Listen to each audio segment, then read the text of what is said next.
সুপ্রিয় নার্সিং ভর্তিচ্ছু ছাত্রছাত্রী ভাই বোনেরা, যারা 2026 সালে নার্সিং ভর্তি পরীক্ষা দিতে যাচ্ছ তাদের জন্য আজকে একটা চূড়ান্ত সাজেশনের কথা বলবো। এটা পরীক্ষার ঠিক আগের দিন এইগুলো একটু রিভিশন দিয়ে যেতে হবে। ইনশাল্লাহ তকদির ভালো হলে এখান থেকে কমন পড়ে যেতে পারে। ওকে, তাহলে আমরা আর দেরি না করে শুরু করছি। কি কি বিষয়গুলো পরীক্ষার আগের দিন এবং পরীক্ষার আগের রাতে রিভিশন দিয়ে যাব সেই বিষয়গুলো আমরা একটু দেখছি। প্রথমেই আমরা জানি যে বাংলা সাবজেক্ট থেকে নার্সিং এ সবসময় প্রশ্ন হয়ে থাকে, বিএসসি নার্সিং, ডিপ্লোমা এবং মিডওয়াইফারি প্রত্যেকের। তাহলে বাংলা যে বিষয়গুলো থেকে আসবে সেই বিষয়গুলো একটু মনে রাখতে হবে। বাংলা বিখ্যাত কবি এবং সাহিত্যিকদের যে জন্ম, মৃত্যু এবং তার যে বিখ্যাত লেখাগুলো, ওকে, যেমন এখানে বলা হয়েছে বিশ্বকবি রবীন্দ্রনাথ ঠাকুরের জন্ম কত সালে এবং তার মৃত্যু কত সালে, তিনি কলকাতার জোড়াসাঁকোর যে ঠাকুর পরিবারে জন্মগ্রহণ করেছিলেন, তাদের পদবি কি ছিল, এবং তিনি যে গীতাঞ্জলিতে নোবেল পুরস্কার পেয়েছেন, এই গীতাঞ্জলির ইংরেজি নামটা কি, সংস অফারিং, এই ইংরেজি এটাকে বাংলা কে করেছেন, এখানে টোটাল কতগুলো এই কবিতা বা গান ছিল, এই রকম। আবার রয়েছে কাজী নজরুল ইসলাম। কাজী নজরুল ইসলাম আমাদের জাতীয় কবি, প্রেমের কবি এবং বিদ্রোহী কবি। তিনি 1899 সালে আমাদের যে ভারতের পশ্চিমবঙ্গের আসানসোল মহকুমার চুরুলিয়া গ্রামে জন্মগ্রহণ করেন। তিনি 1976 সালে ঢাকার এই যে পিজি হাসপাতালে তিনি মৃত্যুবরণ করেন। তার যে বিখ্যাত যে কবিতা রয়েছে, গান রয়েছে, তার বিখ্যাত লেখা, এইগুলো একটু পড়তে হবে। বঙ্কিমচন্দ্র চট্টোপাধ্যায়, যাকে বলা হয় সাহিত্য সম্রাট, যিনি বাংলা সাহিত্যের প্রথম যে উপন্যাস দুর্গেশ নন্দিনী লিখেছেন, প্রথম সার্থক উপন্যাস দুর্গেশ নন্দিনী যেটা লিখেছেন, সেটা হলো এই বঙ্কিমচন্দ্র চট্টোপাধ্যায়ের। ঈশ্বরচন্দ্র বিদ্যাসাগর, যার পারিবারিক উপাধি ছিল ঈশ্বরচন্দ্র শর্মা, যিনি কলকাতা সংস্কৃতি কলেজ থেকে বিদ্যাসাগর উপাধি পেয়েছেন, তার বিখ্যাত লেখাগুলো পড়তে হবে। এর বাইরে আমাদের যে বরিশালের কবি রয়েছে জীবনানন্দ দাশ, যার মাও ছিলেন একজন কবি, কিশোর কুমারী দাস, এদের যে বিখ্যাত লেখাগুলো সেইগুলো পড়তে হবে। এর বাইরে রয়েছে মাইকেল মধুসূদন দত্ত, তিনি যশোর জেলার কেশবপুর থানার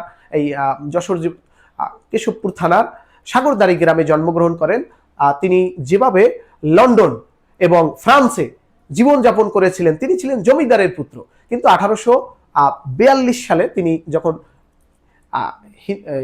খ্রিস্টান ধর্ম যখন তিনি গ্রহণ করলেন, তখন তার সাথে কিন্তু মাইকেল যুক্ত হয়ে যায় এবং তার বাবা কিন্তু তাকে তেজ্যপুত্র ঘোষণা করেন।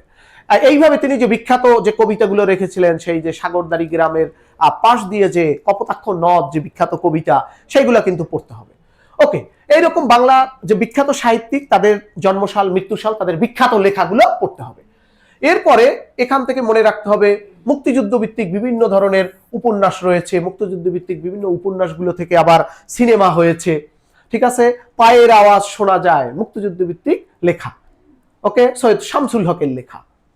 আবার এরকম রক্তাক্ত প্রান্তর, যেটা 1761 সালে পানিপথের তৃতীয় যুদ্ধ অনুসারে, এটা মনির চৌধুরীর লেখা।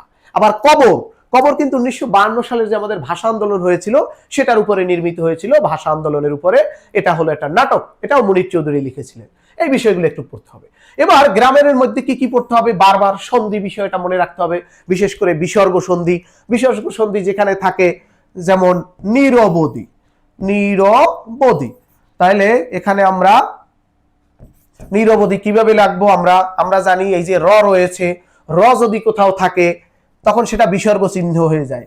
যেমন 300 এইগুলো যদি থাকে বিসর্গ সন্ধি। 300 মানে কি, এই দন্তস্ব, তালব্যস্ব, মূর্ধন্যস্ব, র, ও, এইগুলো যদি কোথাও থাকে তাহলে সেখানে বিসর্গ চিহ্ন দিতে হবে। এখানে র আছে, তাহলে মনে রাখতে হবে নিহ যোগ অদি, নিহ যোগ অদি, তাহলে নিহ যোগ অদি, এইতে হয়ে গেল নিরবধি, নিহ যোগ অধি হয়ে গেল নিরবধি। তাহলে এইরকম এই যে সন্ধিগুলো পড়তে হবে। সমাস, দ্বন্দ্ব সমাস, এরপরে কর্ম দ্বারায় দ্বন্দ্ব সমাসটা আমরা জানি, এবং ও আর, যেমন মা বাবা, মা ও বাবা, ভাই বোন, ওকে, ভাই ও বোন, এইভাবে যেগুলো রয়েছে দ্বন্দ্ব সমাস। এরপরে কি রয়েছে, দ্বিগু। দ্বিগু মানে কি, দ্বিগু মানে সংখ্যা। দ্বিগু মানে এটা কি, দ্বিগু মানে হইল সংখ্যা। যেমন আমরা জানি 4 রাস্তার সমাহার চৌরাস্তা, 3 পায়ের সমাহার তেপায়া, এই যে 3 সংখ্যা, এগুলো হলো দ্বিগু সমাস। এরপরে কর্ম দ্বারায়, যিনি হেড তিনি মাস্টার, হেডমাস্টার, যিনি, তিনি, যেই, সেই, যাহা টক তাহা মিষ্টি, টক মিষ্টি, এইগুলো হলো কর্মধারায় সমাস। ওকে, এরপরে রয়েছে তৎপুরুষ সমাস। যদি পূর্বপদ বা প্রথম যে পদটা থাকে এইগুলোর যদি আমরা বিভক্তি লোপ পায়, যেমন পথের রাজপথ, কিভাবে লিখবো? রাজপথ, রাজপথ, তাহলে এটাকে আমরা কিভাবে লিখি? পথের রাজা, পথের রাজা। তাহলে এটাকে আমরা কিভাবে, এই যে পূর্বপদের র, র বিভক্তি লোপ পেয়ে গেল। ওকে, পথের রাজা, তাহলে এইটার যে এই যে পূর্বপদের এটা লোপ পেয়ে এই যে বিভক্তি হইল, এটাকে বলা হয় তৎপুরুষ সমাস। পূর্বপদের বিভক্তি লোপ পেয়ে যে সমাস হয় তৎপুরুষ সমাস। ওকে, এরপরে রয়েছে বহুব্রীহি। বহুব্রীহি সমাস হলো যেটার ব্যাসবাক্য এক ধরনের, কিন্তু সেই ব্যাসবাক্যের এইগুলো না বুঝিয়ে অন্য কিছুকে বুঝায়। বাঁশ দ্বারা তৈরি, বাঁশি। এখন বাঁশ দ্বারা তৈরি যে কোনো জিনিসকে কিন্তু বুঝায় না, বাঁশি একটা নির্দিষ্ট জিনিসকে বুঝায়। 10 আননের সমাহার, 10 আনন, 10টা হাত থাকলেই তাকে কিন্তু দশানন বলা যাবে না। দশানন শুধু একজন হিন্দুদের ভগবানকেই বলা যাবে। তাহলে এইগুলো হলো এগুলোকে আমরা বলছি বহুব্রীহি সমাস। তাহলে এইগুলো এই সমাস একটু ভালো করে পড়তে হবে। এর বাইরে কি রয়েছে? কারক ও বিভক্তি। আমরা জানি কারক কাকে বলে? ক্রিয়ার সাথে সম্পর্কযুক্ত প্রত্যেকটা শব্দকেই কিন্তু কারক বলে। ক্রিয়ার সাথে সম্পর্কযুক্ত শব্দ হলো কারক। ক্রিয়ার সাথে যার সম্পর্ক নাই সে কিন্তু কারক নয়। ওকে, তাহলে কারক প্রথমে হলো কর্তৃকারক। কর্তৃকারক মানে কি? কর্তৃকারক হলো, কর্তৃকারকটা কি? কর্তৃকারক হলো যিনি করেন। যেমন আমি পড়াচ্ছি, এই আমি হলাম কর্তৃ। পড়াচ্ছি এটা হলো ভার্ব, তাহলে ভার্ব কিন্তু কারক নয়। এই ভার্বের সাথে যাদের সম্পর্ক রয়েছে তারা হলো কারক। তাহলে কর্তৃ হলো যিনি করেন।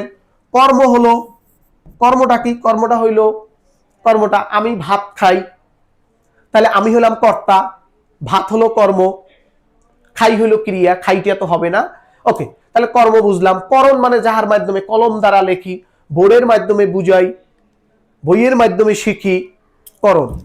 তাহলে কর্তৃ দেখলাম, কর্ম দেখলাম, করণ দেখলাম। সম্প্রদান মানে দান করে দেওয়া, যেমন ভিক্ষুককে টাকা দাও, সৎ পাত্রে কন্যা দান করো, ভালো জায়গায় মেয়ে বিয়ে দাও, আর ফেরত আনতে চাই না। ভিক্ষুককে ভিক্ষা দেবো, আর আনতে চাই না ফেরত। ওকে, সে গোল্লায় গেল, গোল্লায় গেল, সে কিন্তু আর আসে না। তাহলে এগুলো সম্প্রদান কারক। ওকে, সম্প্রদান মানে দান করে দেওয়া। ঠিক আছে। আবার ধোপাকে কাপড় দেওয়া, কোনো ধোপাকে কাপড় ধুইতে দিলে সেটা কিন্তু ফেরত আসবে, সেটা কিন্তু সম্প্রদান হবে না, সেটা কর্ম হবে। ওকে, এবার অপাদান। অপাদান কোনটা? যেটা পড়ে যায়, গাছ থেকে পাতা পড়লো, বাবাকে বড্ড ভয় হয়, এরকম ভয় হওয়া, ট্রেন ছেড়ে যায়, ছেড়ে যাওয়া, পতিত হওয়া, এইগুলো হচ্ছে অপাদান। এবার অধিকরণ, স্থান এবং কাল। আমি 10টায় পড়াবো, 10টা সময়, আমি ইনোভেশন কোচিং এ পড়াবো, তাহলে এই যে ইনোভেশন এটা হচ্ছে, অর্থাৎ স্থান এবং কাল যদি থাকে এটা অধিকরণ কারক। তাহলে এই বিষয়টা আমরা দেখলাম। এক কথায় প্রকাশ, এটা একটু দেখতে হবে, বাগধারা বাছাই করে এইগুলো দেখতে হবে, সমর্থক শব্দ পড়তে হবে, বিপরীত শব্দ, পারিবেশিক শব্দ, বিভিন্ন ধরনের পারিবেশিক শব্দ হইতে পারে। ওকে, অফিস, অফিস মানে হলো দপ্তর। সাবসিডি, সাবসিডি, সাবসিডি মানে হলো সহায়ক। এরকম বিভিন্ন ধরনের এগুলো পড়তে হবে। এবার ইংরেজি বিষয় আমরা দেখতে চাই। ইংরেজি বিষয় কিন্তু নার্সিং এ প্রশ্ন আসে, বিএসসি, ডিপ্লোমা এবং মিডওয়াইফারি প্রত্যেকের প্রশ্ন আসে। প্রথমেই পড়তে হবে parts of speech. Parts of speech আমরা জানি যে 8 প্রকার। প্রথমে থাকে নাউন। নাউন হলো কোনো কিছুর নাম। ইংরেজি যে বাক্যগুলো আমরা বলবো, নাম, রহিম, করিম, কামাল, দুধ, টাকা, পয়সা, এইগুলো হচ্ছে নাউন। প্রোনাউন হলো নাউনের পরিবর্তে, নাউনের পরিবর্তে Rahim is a good boy, he is honest, এই যে হি বসাইলাম, তাহলে নাউনের পরিবর্তে, এটাই হলো প্রোনাউন। অ্যাডজেক্টিভ, নাউন এবং প্রোনাউনের দোষ গুণ অ্যাডজেক্টিভ হতে পারে। রহিম ইজ এ গুড বয়, এই যে গুড, অ্যাডজেক্টিভ। ওকে, এরপরে ভার্ব। ভার্ব তো আমরা জানি ক্রিয়া যেটাকে বলি আমরা। অ্যাডভার্ব, অ্যাডভার্ব হলো কি? ভার্ব এবং অ্যাডজেক্টিভ এদেরকে যে মডিফাই করে সে হলো অ্যাডভার্ব। প্রিপজিশন আমরা জানি টু, অ্যাট, আপন, টুয়ার্ডস, বিসাইড। ওকে, প্রিপজিশন। কনজাংশন হলে দুইটা যোগ করে দেওয়া, ইয়েট, এন্ড, অর, নর। ইন্টারজেকশন মানে হুররা, আশ্চর্যবোধক চিহ্ন, হুররা, এই যে হুররা, এরকম আশ্চর্যবোধক ইন্টারজেকশন যেটা, এরকম চিহ্নটা থাকে। হেলাস, আমরা খেলায় জিতেছি, হায় হায় আমার প্রেমিকা চলে গেছে, এই চিহ্নগুলো দিতে হয় এগুলো। তাহলে পার্টস অফ স্পিচটা পড়তে হবে। টেন্স, টেন্স তো আমরা সবাই জানি, প্রেজেন্ট, পাস্ট এবং ফিউচার, এগুলো প্রেজেন্টে রয়েছে আবার 4টা, present indefinite, continuous, perfect, perfect continuous. পাস্টে রয়েছে 4টা, indefinite, continuous, perfect, perfect continuous. ফিউচারে রয়েছে indefinite, continuous, perfect, perfect continuous. এইগুলো হচ্ছে এই। এরপরে কি রয়েছে? ভয়েস। ভয়েসে আমরা জানি অ্যাক্টিভ ভয়েস এবং প্যাসিভ ভয়েস। টেন্সে যে নিয়মগুলো আমরা শিখছি এইগুলো সবই হচ্ছে অ্যাক্টিভ ভয়েস, আবার এইগুলাকে প্যাসিভ করা যায়। ওকে, রহিম, রহিম ভাত খায়, তাহলে আমরা কি বলবো? রহিম ইটস রাইস, রহিম ভাত খায়। তাহলে এটা হলো present indefinite tense, present indefinite. এইটাই হলো অ্যাক্টিভ, অ্যাক্টিভ ভয়েস বলে এটাকে, অ্যাক্টিভ ভয়েস। তাহলে এটাকে আমরা যদি প্যাসিভ করি, তখন প্যাসিভ যখন করব এই রাইসটা আগে চলে আসবে, তাহলে কি হবে? Rice is eaten by me. এই যে ভয়েস, এইগুলো একটু দেখতে হবে। ওকে, এরপরে ন্যারেশন। ন্যারেশনটা হালকাভাবে পড়তে হবে। প্রিপোজিশন আমরা জানি, অন কোথায় হয়, গো কোথায় হয়, ওভার কোথায় হয়, টেলিফোনে কথা বললে ওভার ফোন হয়, ঠিক আছে। Right form of verbs, right form of verbs কোথায় কি হয়? যদি কোথাও উইশ থাকে তাহলে ওয়ার ব্যবহার করতে হয়। I wish I were a bird, আমি আশা করি আমি একটা পাখি হতাম, তাহলে আমার প্রিয়তমার কাছে গিয়ে কথা বলতাম।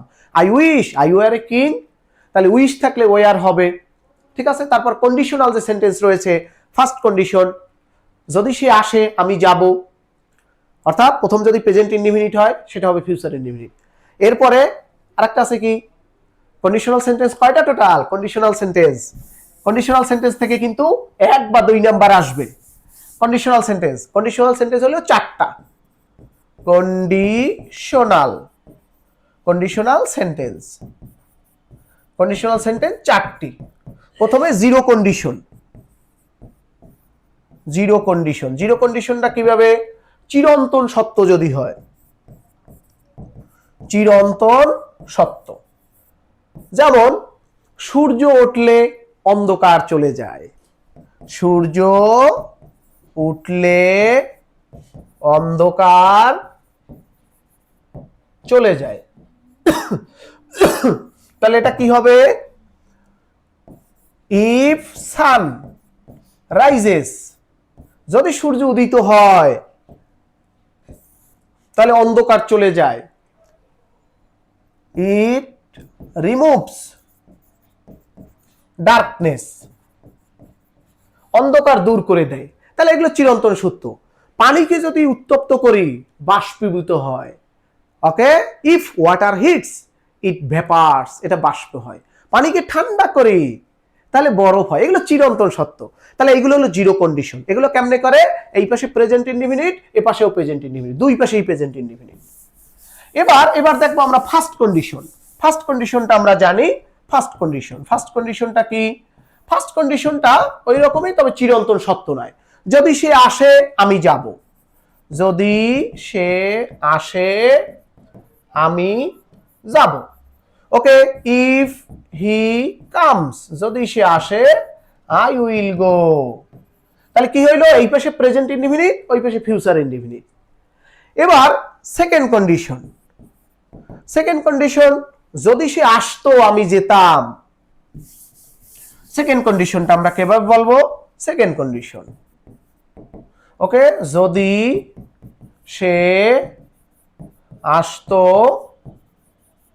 আমি যেতাম, তাহলে কি হবে? ইফ হি কেম, যদি সে আসতো আই উড গো, আমি যেতাম।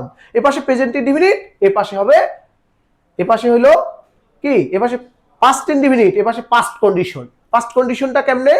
এই যে মূল ভার্বের আগে একটা উড, শুড, মাইট এটা হবে, তারপরে একটা ভি ওয়ান ফর্ম হবে। এলো সেকেন্ড কন্ডিশন। এবার থার্ড কন্ডিশন। থার্ড কন্ডিশনটা হইল যদি সে এসে থাকতো, যদি সে এসে থাকতো। Third condition, third condition. Third কন্ডিশনটা কি? যদি সে এসে থাকতো আমি গিয়ে থাকতাম। তাহলে if he had come, he had come, এটা কোন টেন্স আমরা বুঝতে পারছি যে পাস্ট পারফেক্ট, পাস্ট পারফেক্ট। তাহলে এই পাশে হবে এসে থাকতাম, আমি গিয়ে থাকতাম, আই উড হ্যাভ গন দেয়ার, আমি সেখানে গিয়ে থাকতাম। তাহলে এই পাশে পাস্ট ইনডিফিনিট, এই পাশে হবে পারফেক্ট কন্ডিশনাল। এই যে উড শুড দেওয়ার পরে হ্যাভ, ঠিক আছে, তারপরে ভার্বের 3 number form past participle form, এই কন্ডিশনাল বাক্য থেকে কিন্তু আসবে। ওকে, এরপরে সাবজেক্ট ভার্ব এগ্রিমেন্ট, এটা তো আমরা বুঝি, এগুলো টেন্সের যে নিয়ম বা রাইট ফর্ম অফ ভার্বের নিয়ম এইগুলো। এরপরে কারেকশন, কারেকশনটা কিসের? কারেকশনটা হলো বাক্য কারেকশন। যেমন এই বাক্যের প্রথম অংশ দিল, এই দ্বিতীয় অংশে এইখানে কি হবে তুমি একটু কারেক্ট করে লেখো কোনটা হবে, এইগুলো একটু মনে রাখতে হবে। ভোকাবুলারি, ভোকাবুলারি মানে শব্দের অর্থ। Synonym, antonym, idioms and phrase, spelling, spelling মানে হলো সঠিক বানান, যেমন কমিটি, COMMITTE, কমিটি মনে রাখতে হবে। আজকে এই যে মডেলটির সাথে আমরা দেখলাম কি সার্জন, সার্জেন্ট, SERGEANT, সার্জেন্ট, এইগুলো মনে রাখতে হবে। এবার আমরা দেখি সাধারণ জ্ঞানের যে নাম্বার, এটা একেবারে বাংলাদেশের সেই যে প্রাচীন যুগ থেকে শুরু করতে হবে। ওকে, প্রাচীন যে জনপদ ছিল 16টা, বাংলা অংশে ছিল 12টা, এই সবচেয়ে প্রাচীন ছিল হলো 15, সবচেয়ে বড় ছিল 15। হরিকেল মানে হলো কোথায়? পার্বত্য চট্টগ্রামের 3 জেলা এবং সিলেট, এইগুলো মনে রাখতে হবে। বগুড়া অঞ্চলটা হলো পুণ্ডনগর, এইগুলো মনে রাখতে হবে। এইগুলো রাখাই হলো এরকম। বাংলাদেশের ইতিহাস সেই একেবারে প্রাচীন জনপদ থেকে যে চলে আসলো, তারপরে সেন আমল, পাল আমল, এরপরে আমাদের ব্রিটিশ আমল, সিরাজউদ্দৌলার পরাজয়ের পরে ব্রিটিশরা এখানে ঢুকলো, এরপরে সেখান থেকে শুরু করে একেবারে 1947 সাল পর্যন্ত পাকিস্তান টাইম, পাকিস্তান থেকে 1970 সাল 71 সালের 70-এর সেই নির্বাচন, তারপরে 71-এর মুক্তিযুদ্ধ, এইগুলো। তারপরে সংবিধান, সংবিধান সেই যে প্রণয়ন কমিটিতে টোটাল যারা ছিল, সভাপতি ছিলেন ডক্টর কামাল হোসেন। ওকে, রাজিয়া বানু তিনি ছিলেন একমাত্র মহিলা। একমাত্র বিরোধী দলের ছিলেন ন্যাপের সুরঞ্জিত সেনগুপ্ত। সংবিধানে 153টা রয়েছে অনুচ্ছেদ, 11টা রয়েছে ভাগ বা বিভাগ, এগুলো মনে রাখতে হবে। ঠিক আছে, আরো গুরুত্বপূর্ণ যেমন 137-এ সরকারি কর্ম কমিশন, কিভাবে সরকার নিয়োগ দেবে কর্মচারীদের, সেইগুলো বলা আছে, এগুলো মনে রাখতে হবে। 22-এ বলা আছে বাংলাদেশে সবাই আইনে কি নারী পুরুষ সবাই সমান। 27 নম্বর অনুচ্ছেদে বলা আছে এখানে আইনের দৃষ্টিতে কি সবাই সমান, কেউ ধনী গরিব ভেদাভেদ হবে না, এইরকম গুরুত্বপূর্ণ কিছু অনুচ্ছেদ, এইগুলো পড়তে হবে। 77 নম্বরে রয়েছে অম্বাসমেন, OMBUDGE, অম্বাজমেন, এইগুলো মনে রাখতে হবে। তারপরে আন্তর্জাতিক বিষয় বলি, বিভিন্ন সংস্থা যেমন WHO, হু মানে কি ওয়ার্ল্ড হেলথ অর্গানাইজেশন। ওকে, এটা সুইজারল্যান্ডের জেনেভায় অবস্থিত। আবার ইউনিসেফ, ওকে, ইউনিসেফ রয়েছে। এর পাশে রয়েছে ইউনেস্কো, ইউনেস্কোটা কোথায় অবস্থিত? এটা ফ্রান্সের রাজধানী প্যারিসে অবস্থিত, প্যারিস। তারপরে বিশেষ করে জাতিসংঘ থেকে আসবে ইউনাইটেড নেশনস, ইউনাইটেড নেশনসের সদর দপ্তর কোথায়? যুক্তরাষ্ট্রের কোথায়? নিউ ইয়র্কে। ইউএসএ কোথায়? নিউ ইয়র্ক শহরে, নিউ ইয়র্কে রয়েছে। আবার রয়েছে FAO, food and agriculture organization, এটা কোথায়? ফিলিপাইনের ম্যানিলায়। ওকে, এইগুলো বিভিন্ন আন্তর্জাতিক সংস্থা, কোথায় কোনটা দেশ রয়েছে। এরপর বিভিন্ন দেশের রাজধানী, কানাডার রাজধানী অটোয়া, অস্ট্রিয়ার রাজধানী ভিয়েনা, অস্ট্রেলিয়ার রাজধানী ক্যানভেরা, নিউজিল্যান্ড ওয়েলিংটন, এইভাবে বিভিন্ন দেশের রাজধানী, এগুলো মনে রাখতে হবে। মুদ্রা, ওকে, ভুটানের মুদ্রার নাম গুলট্রাম, বাংলাদেশের মুদ্রার নাম টাকা, ভারতে রুপি, এগুলো মনে রাখতে হবে। এরপরে সাধারণ জ্ঞানের সাথে রয়েছে নৈতিক মূল্যবোধ, অর্থাৎ একজন নার্স যারা থাকবে তার অনেক নৈতিক দায়িত্ব রয়েছে। সে একজন রোগী দেখা যায় যে তার কাছে আসতে পারে, এমন কিছু গোপন কথা বলতে পারে, কিছু গোপন জিনিস দেখতে হতে পারে অনেক নার্সের, সেক্ষেত্রে এইগুলো বাহিরে গিয়ে প্রকাশ না করা, গোপনীয়তা রক্ষা করা, একজন রোগী যে কোনো সময় আসলে তাকে তাৎক্ষণিকভাবে হেল্প করা, তাৎক্ষণিকভাবে প্রাথমিক চিকিৎসা দেওয়া, এরকম নৈতিক দায়িত্ব, এগুলো মনে রাখতে হবে। ওকে, একজন একটা গোপন রোগের কথা বলছে, সেটা বাহিরে প্রকাশ না করা, অনেক দুষ্ট লোক আছে এটা ভিডিও করে ছড়াই দেয়, এইরকম নৈতিক দায়িত্ব এগুলো অবশ্যই রাখতে হবে। ঠিক আছে। আবার এই যে রোগীর সাথে যোগাযোগ, একজন রোগী আসছে, আজকে ভর্তি হলো, কালকে তার আপডেট নিতে হবে। অনেকে আছে ডাক্তারখানায় গেলে দেখা যায় মোবাইল টিপতেছে সারাদিন, আর রোগী ওইদিকে যন্ত্রণায় ছটফট করতেছে। এই বিষয়গুলো একটু, এই ব্যাপারটা স্বাভাবিক কমন সেন্স দিয়ে ইনশাল্লাহ তোমরা উত্তর করতে পারবে। ঠিক আছে। এই বিষয়গুলো এটা আলাদা করে পড়ার কোনো দরকার নাই। এটা এখান থেকে 2-3 নাম্বার আসবে। সাধারণ জ্ঞানের সাথে এইটা থাকবে 2 বা 3 নাম্বার। এটা তোমরা সাধারণ ব্রেন দিয়েই পারবে। এটা আলাদাভাবে পড়ার কোনো দরকার নাই। নৈতিকতার একটা সাজেশন আছে আমাদের, আমরা 15টা বা 20টা প্রশ্ন দিয়েছি, আমাদের ইউটিউব চ্যানেলে পাবে, সেখানে তোমরা সার্চ করে পড়ে নেবে। নৈতিকতার জন্য আলাদা 15 থেকে 20টা প্রশ্ন সেখান থেকে পড়ে নেবে। আমাদের সবগুলো বিষয়ের কিন্তু আলাদা আলাদা সাজেশন দেওয়া আছে আমাদের ইউটিউব চ্যানেলে, ইনোভেশন শিক্ষা পরিবার। এই ইউটিউব চ্যানেলে তোমরা সবাই দেখে নেবে, তোমাদের যারা বন্ধু বান্ধব রয়েছে তাদেরকে সেখান থেকে দেখে নিতে বলবে। এরপরে রয়েছে আমাদের সাধারণ বিজ্ঞান থেকে যে বিষয়গুলো আছে, যেমন কোষকে কে আবিষ্কার করেন? ওকে, এটা হলো রবার্ট হুক কোষ আবিষ্কার করেন। টিস্যু, বিভিন্ন কোষ একসাথে যখন থাকে, এক জায়গায় যখন কাজ করে, সেটাকে আমরা টিস্যু, ওকে, টিস্যু বলি। রক্তের গ্রুপ হলো 4টা। কে আবিষ্কার করেন? উইলিয়াম হার্ভে রক্ত সঞ্চালন আবিষ্কার করেন। রক্ত চলাচল, এই যে আমাদের হার্ট থেকে সব জায়গায় রক্ত চলাচল হয়, এটা উইলিয়াম হার্ভে রক্ত চলাচল আবিষ্কার করেন। রক্তের গ্রুপ 4টা, একটা এ, একটা বি, একটা এ বি, আর একটা ও। এই যে রক্তের গ্রুপ 4টা, এর মধ্যে ও হইল দাতা, সর্বজনীন দাতা, সবাইকে দিতে পারবে, কিন্তু সবার কাছ থেকে নিতে পারবে না। আর এ বি হইল গ্রহিতা, সবারটা নিতে পারবে, কিন্তু সবাইকে সে দিতে পারবে না। এরপরে হরমোন থেকে তেমন প্রশ্ন থাকবে না। ভিটামিন থেকে থাকবে ভিটামিন এ এর অভাবে কি রোগ হয়? রাতকানা রোগ হয়। এটাকে কি অ্যাসিড বলে? অ্যাসকর্বিক অ্যাসিড বলে। ভিটামিন বি এর অভাবে ভেরি রোগ হয়। ভিটামিন সি, লেবুর রস যেটা সাইট্রিক অ্যাসিড বলে এটাকে। ভিটামিন সি, টক জাতীয় যত জিনিস রয়েছে সব ভিটামিন সি। এইটা কি হয়? ফোসপাসরা, স্কারবি রোগ হয় ভিটামিন সি। ভিটামিন ডি, সূর্যের আলোতে পাওয়া যায়, বাচ্চা জন্ম হলে সূর্যের আলোতে রাখে একটু ভিটামিন ডি পাওয়ার জন্য, এটার অভাবে রিকেটস রোগ হয়।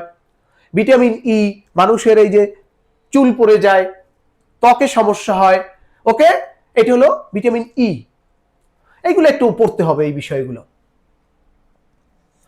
এবার এখানে বিভিন্ন ধরনের সংকেতের কথা বলা হয়েছে, যেমন খাবার লবণ হলো সোডিয়াম ক্লোরাইড। আমরা যে অক্সিজেন গ্রহণ করি, এই যে অক্সিজেন, এটা হইলো এই যে O2। আবার O3 আবার আরেকটা রয়েছে, এটাকে বলা হয় ওজোন। এইটি হলো আমাদের এই ভূপৃষ্ঠে যে বিভিন্ন বায়ুমণ্ডল রয়েছে তার একটা স্তর হইলো ওজোন স্তর, সেটাকে O3 বলে। আবার আমরা যে পানি খাই সেটাকে বলা হয় H2O, পানি।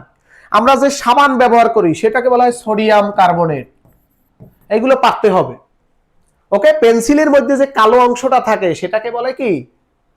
কার্বন বলে। সেটাকে কালো যে অংশ, কয়লা বা কার্বন বলে এটাকে। এইগুলো একটু মনে রাখতে হবে। মোবাইল, টেলিভিশনে কি ব্যবহার করা হয়? সিলিকন ব্যবহার করা হয়। ওকে, এইগুলো পারতে হবে। এরপরে পর্যায় সারণীর প্রথম দিকের মৌল। পর্যায় সারণীতে টোটাল মৌল হলো 118টা। এগুলো কিন্তু আমাদের আগের ক্লাসগুলোয় সব পড়ানো হয়েছে। আগে প্রত্যেকটা ক্লাস বাংলা সাজেশন দেওয়া আছে, ইংরেজি সাজেশন দেওয়া আছে, সাধারণ জ্ঞান, সাধারণ বিজ্ঞান, মানবিক গুণাবলী, সাধারণ গণিত, সবগুলোই কিন্তু আমাদের ইনোভেশন শিক্ষা পরিবার এই ইউটিউব চ্যানেলে তোমরা সার্চ দিলে পেয়ে যাবে সবাই।